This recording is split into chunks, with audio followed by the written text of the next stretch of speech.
Students, welcome to my channel Pragati institute. स्वागत है आप सभी का मेरे इस चैनल पर जिसका नाम है प्रगति इंस्टीट्यूट। तो आपका जो 10th क्लास में सेकंड नंबर की जो पोएम है उसका टाइटल है द साम ऑफ लाइफ। साम किसे कहते हैं? बाइबल में जो ईश्वर की प्रशंसा में जो गीत लिखे गए हैं उनको हम साम कहते हैं। PSALM। ऑफ लाइफ मतलब जीवन के गीत, यानी ऐसे गीत जिनमें जीवन के वास्तविक रूप को दर्शाया गया है। तो ये ऐसा गीत है और इस ये जो पोएम है इसको कंपोज किया है, इसको लिखा है HW लॉन्गफेलो ने। तो सबसे पहले अबाउट द पोइट यानी कवि के बारे में जान लेते हैं। The full name of Longfellow was Henry Wordsworth Longfellow. He was an American poet. वो एक अमेरिका के कवि थे। He was very famous in the world. वो पूरे संसार में बहुत अधिक प्रसिद्ध थे। He worked as a teacher of modern languages at Harvard University. उन्होंने एक टीचर की तरह से, एक अध्यापक की तरह से कार्य किया।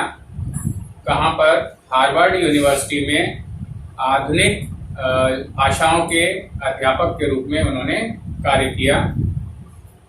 और उनका जो पहला कलेक्शन ऑफ पोएम्स था, कविताओं का संग्रह था, उसका टाइटल था voices of the night. Was his first collection of poems. ये उनका पहला कविताओं का संग्रह था। पब्लिश्ड इन 1839, जो कि 1839 में 1839 में पब्लिश हुआ था, प्रकाशित हुआ था। It included the psalm of life. और इस कविताओं के ये जो संग्रह था वॉइसेस ऑफ द नाइट, उसी में ये वाली पोएम है जो मैं आपको पढ़ाने जा रहा हूँ और जिसका टाइटल है the psalm of life. This other works were, उनकी जो अन्य कार्य थे या उनके जो अन्य पोएम्स थी, जो कविता संग्रह थे, वो कौन से थे? पोएम्स ऑन स्लेवरी टाइटल से था। द स्पेनिश स्टूडेंट, और इसके बाद था बेल्फ्रे ऑफ ब्रजेस और द गोल्डन लीजेंड, और एक और लास्ट था विलेज ब्लैक स्मिथ एटसेट्रा। तो इस तरह से उनके बहुत सारे ये कविताओं के संग्रह थे, कविताएं थी जो कि प्रकाशित हुई थी। तो ये अबाउट द पोइट यानी कवि के बारे में मैंने कुछ साधारण सी बातें बताई, कुछ परिचय दिया। अब इस कविता के बारे में बात करते हैं कि इस कविता में क्या दिखाया गया है, क्या बताया गया है। तो कह रहे हैं the poem the psalm of life published in 1839 में ये जो पोएम साम ऑफ लाइफ प्रकाशित हुई थी। Is a celebration of life. ये जीवन का एक उत्सव के तरह से है, यानी जीवन को एक उत्सव के रूप में मनाने की प्रेरणा ये पोएम देती है। एन अर्नेस्ट एफर्ट, एक गंभीर प्रयास है, एक सच्चा प्रयास है to see life in the right spiritual perspective. और किस बात का गंभीर प्रयास है? ये देखने का कि जीवन को उसके सच्चे भावनात्मक पहलू के रूप में, या जीवन का सच्चा भावनात्मक पहलू क्या है, इसके रूप में देखने का ये एक गंभीर प्रयास है इस पोएम के रूप में कि जीवन वास्तव में क्या है। इस पोएम में ये चीज बताई गई है। In the psalms the Bible में ये जो गीत हैं, जो ईश्वर की प्रशंसा में गीत लिखे जाते हैं, उनको साम कहते हैं। एट सम प्लेसेस, तो बाइबल में कुछ जगहों पर human life has been referred to as something of little consequence. Bible में कुछ जगहों पर जो ये गीत हैं ईश्वर की प्रशंसा में, तो उनमें ह्यूमन लाइफ यानी जीवन, मानव जीवन जो है उसको हैज बीन रेफर्ड टू, उसको बताया गया है to as something of little consequence. जीवन को कुछ कम महत्वपूर्ण चीज के रूप में दर्शाया गया है, यानी ये कहा गया है कि जीवन उतना अधिक महत्वपूर्ण नहीं है तो the poet does not agree with this view of the psalmist. Psalmist कहते हैं जो गीतकार, यानी उन ईश्वर की प्रशंसा में लिखे हुए गीतों की रचना करने वाला जो व्यक्ति होता है उसको सामिस्ट कहते हैं। The poet does not agree with this view, कभी गीतकार के इस विचार से, इस व्यू से सहमत नहीं है, यानी कि उसके हिसाब से जीवन कम महत्वपूर्ण नहीं है बल्कि बहुत अधिक महत्वपूर्ण है। Life is not an empty dream, जीवन एक खाली स्वप्न के समान नहीं है, खाली स्वप्न नहीं है। It is a serious reality, ये एक गंभीर रूप से वास्तविकता से भरा हुआ है, यानी जीवन वास्तविकता से और गंभीरता से भरा हुआ है। Death is not it's ultimate object, for soul is immortal. Death is not its ultimate object. मृत्यु ही इसका एकमात्र उद्देश्य नहीं है, जीवन का एकमात्र उद्देश्य मृत्यु नहीं है। For soul is immortal, क्योंकि जो आत्मा है वो अमर है। Sorrow और joy is not its preordained way or aim. Sorrow यानी दुख और joy या आनंद is not its preordained way or aim, केवल दुख या केवल आनंद ही जीवन का एकमात्र उद्देश्य नहीं है और जीवन का एकमात्र रास्ता नहीं है, यानी केवल दुख या आनंद ही जीवन का एकमात्र उद्देश्य नहीं है और ना ही ये एकमात्र रास्ता है। Our main duty in life is to work hard, हमारा जो मुख्य कर्तव्य है इन लाइफ, जीवन में हमारा मुख्य कर्तव्य क्या है? इज टू वर्क हार्ड, कठिन परिश्रम करना, and progress day by day, और दिन प्रतिदिन उन्नति करना, हर दिन उन्नति और अधिक उन्नति करते रहना, यही हमारा जो मुख्य कर्तव्य है कि हम कठिन परिश्रम करते रहें और जीवन में उत्तरोत्तर उन्नति प्राप्त करते रहें। In this short and temporary camp of life, जीवन को एक अस्थाई पड़ाव के रूप में कहा गया है इस गीत में। इन दिस शॉर्ट, और जीवन को शॉर्ट भी कहा गया है, यानी कि जीवन बहुत छोटा है ऐसा बताया गया है, एंड टेम्पररी और बड़ा ही अस्थाई है। तो जीवन के इस छोटे और अस्थाई पड़ाव में we should face the circumstances of life as a hero, हमें जीवन की जो परिस्थितियां हैं, सर्कमस्टेंसेज हैं, उनको फेस करना चाहिए, उनका सामना करना चाहिए एज अ हीरो, एक बहादुर व्यक्ति की तरह से उन परिस्थितियों का, उन कठिनाइयों का सामना करना चाहिए। And not be driven this way और that way by them like helpless cattle, और हमें एक असहाय पशुओं की भांति इधर या उधर हमें नहीं हाँका जाना चाहिए, यानी हम इस तरह से अपने आप को बनाएं कि कोई भी व्यक्ति हमें अपनी शक्ति से या कोई भी परिस्थिति हमें अपने मनचाहे तरीके से ना चला सके, यानी हम अपने आप को इस तरह से बनाएं कि हम अपने हिसाब से कार्य कर सके, ना कि असहाय पशुओं की भांति इधर या उधर हाँके जाते रहें। We should give up idleness, हमें आइडलनेस यानी खालीपन यानी निकम्मापन, उसको छोड़ देना चाहिए। एंड स्टार्ट वर्किंग हार्ड, और कठिन परिश्रम करना शुरू कर देना चाहिए। To achieve success after success, एक सफलता के बाद दूसरी सफलता, दूसरी के बाद तीसरी सफलता, और इस तरह से आगे सफलताओं को प्राप्त करते रहने के लिए हमें खालीपन यानी निकम्मेपन को छोड़ देना चाहिए और कठिन परिश्रम करने में लग जाना चाहिए।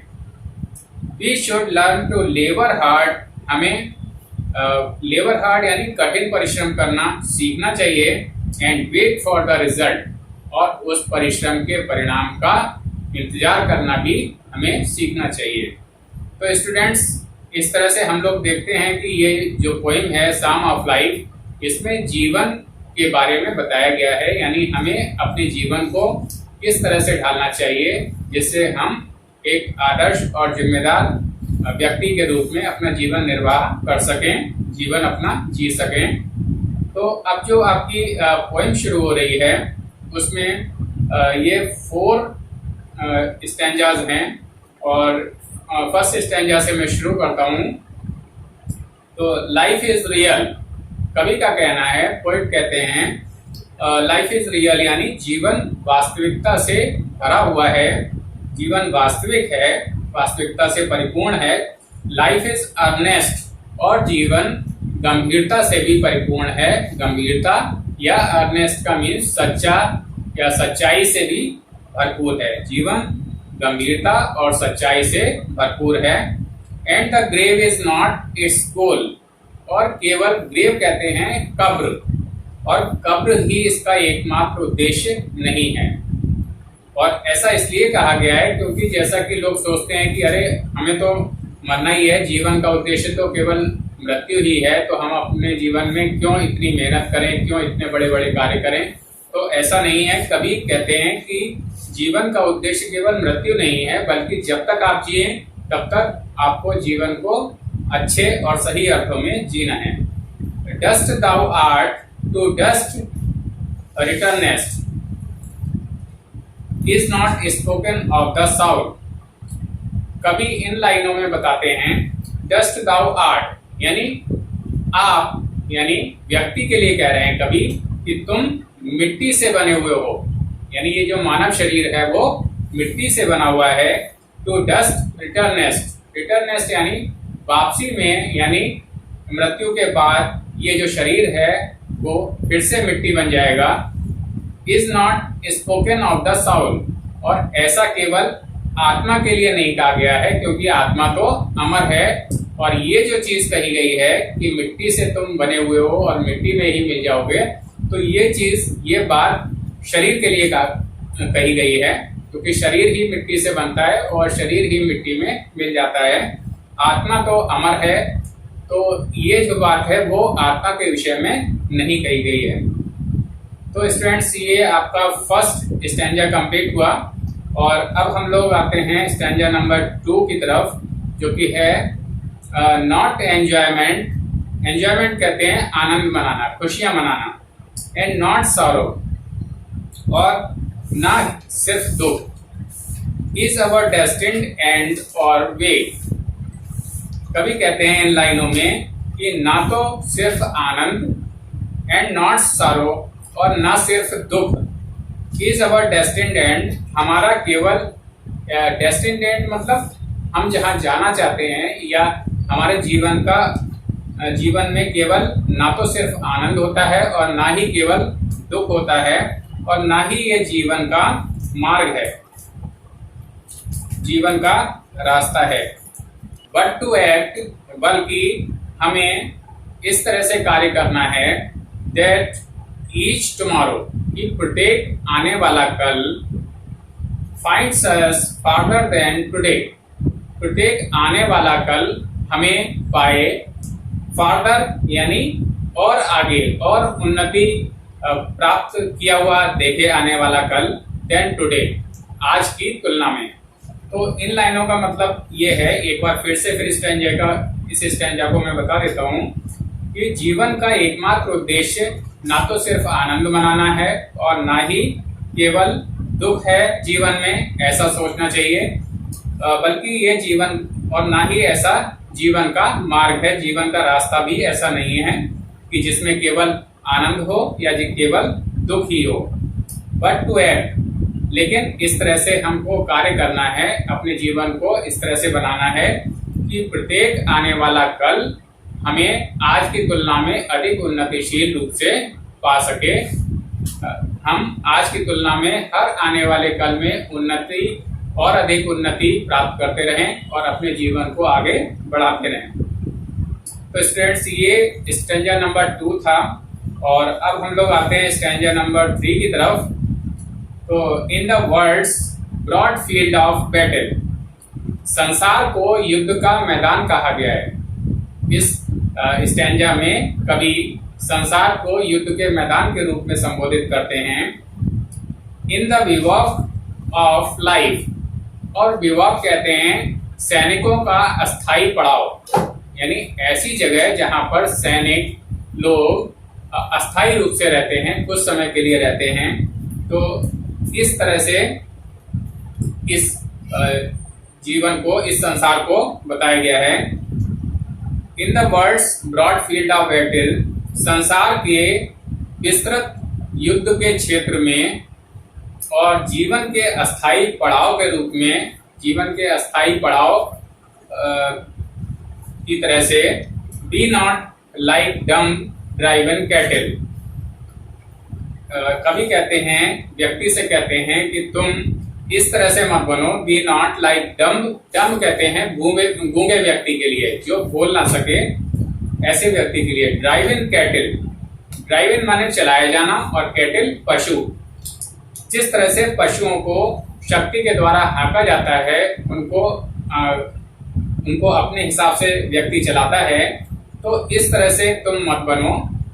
कवि का ये कथन है। Be a hero in the स्ट्रिफ।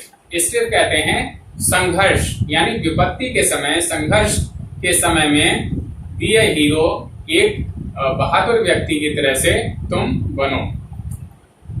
फिर से इस स्टैंजा को एक बार देखते हैं।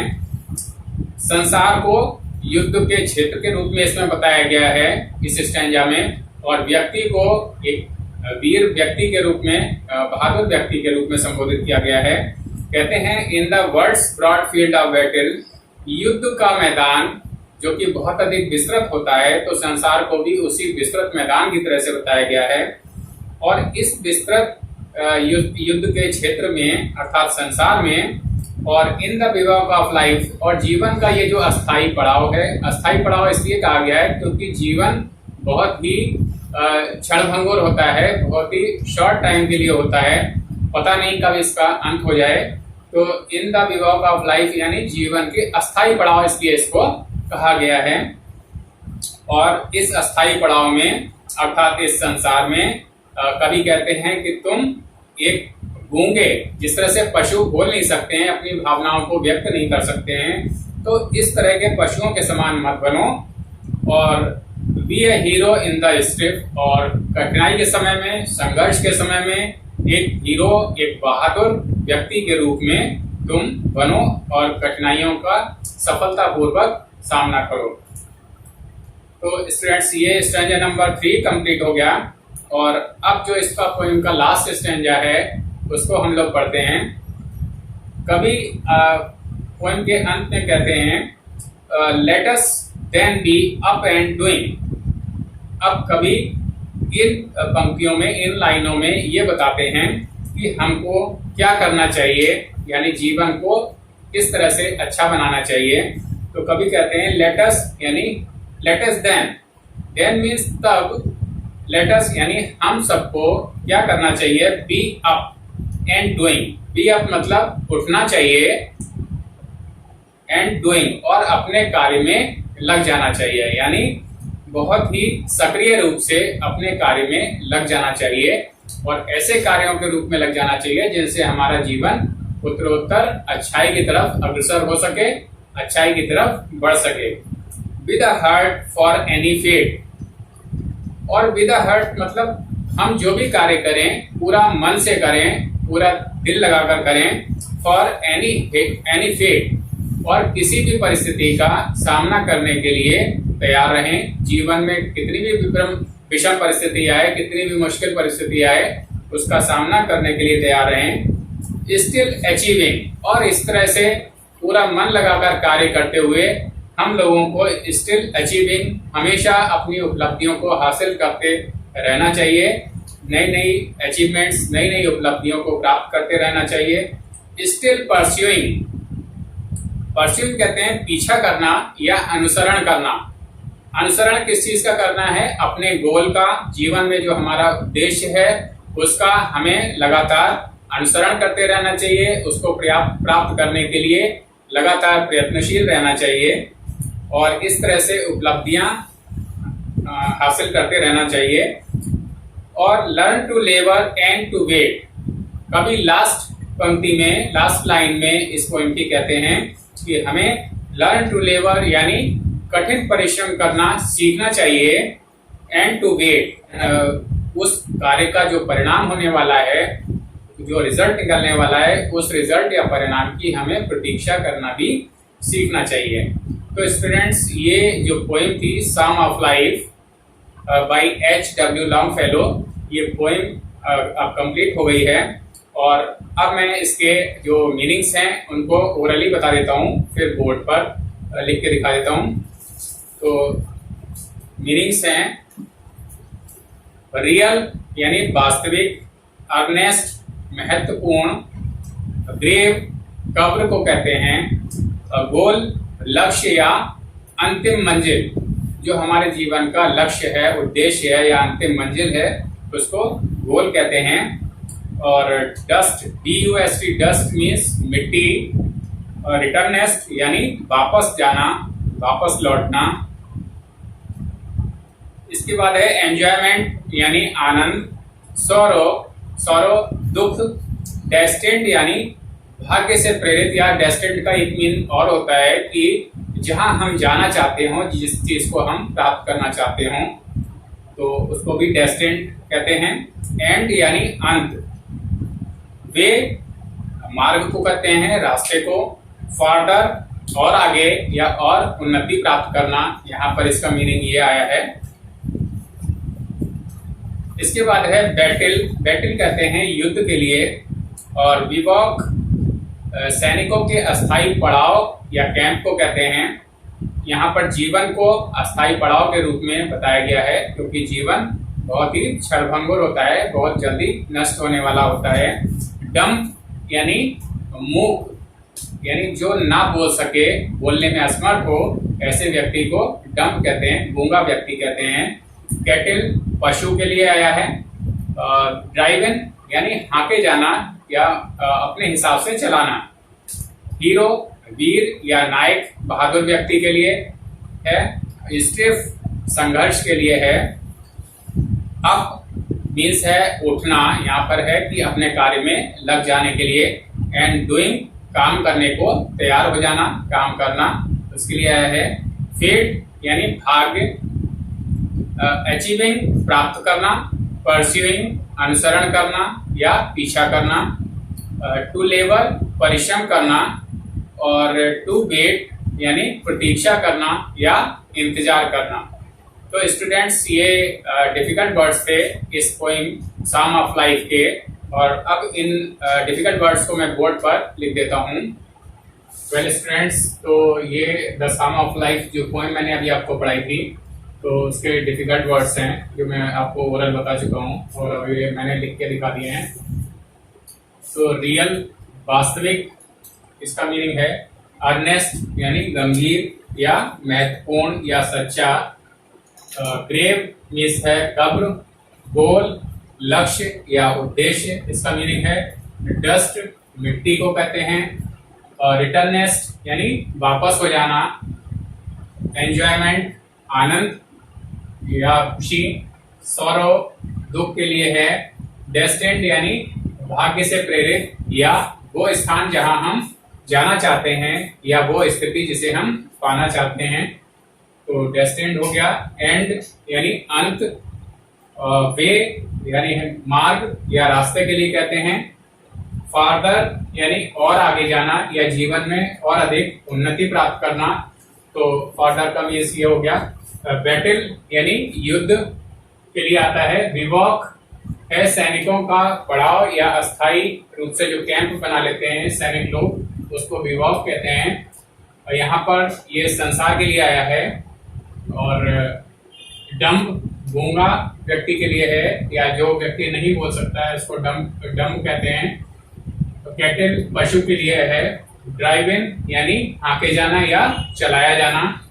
हीरो बहादुर या वीर व्यक्ति के लिए या नायक व्यक्ति के लिए कहते हैं। स्टिफ यानी संघर्ष। और अप एंड डूइंग यानी कार्य करने को तैयार हो जाना या कार्य करने में लग जाना। फेट भाग्य के लिए कहते हैं। अचीविंग यानी प्राप्त करना, उपलब्धियां हासिल करना। और परस्यूइंग यानी अनुसरण करना या अपने लक्ष्य का पीछा करना, उसको प्राप्त करने के लिए प्रयत्नशील रहना। टू लेबर यानी परिश्रम करना, और टू वेट यानी प्रतीक्षा करना या इंतजार करना।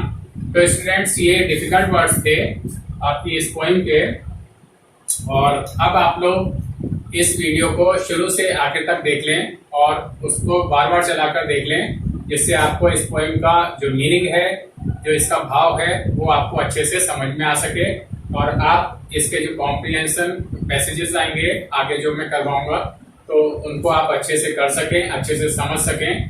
तो इसके लिए आप लोग बहुत ही अच्छे से इस वीडियो को देख लें। तो स्टूडेंट्स, अब तक अगर आप लोगों ने मेरा चैनल सब्सक्राइब नहीं किया है तो सब्सक्राइब कर लें, जिससे आपको मेरे सभी वीडियोस जो कि आगे इसके एक्सरसाइज से रिलेटेड भी होंगे, तो वो सभी वीडियोस आपको उचित समय पर और सबसे पहले आपको मिलते रहें।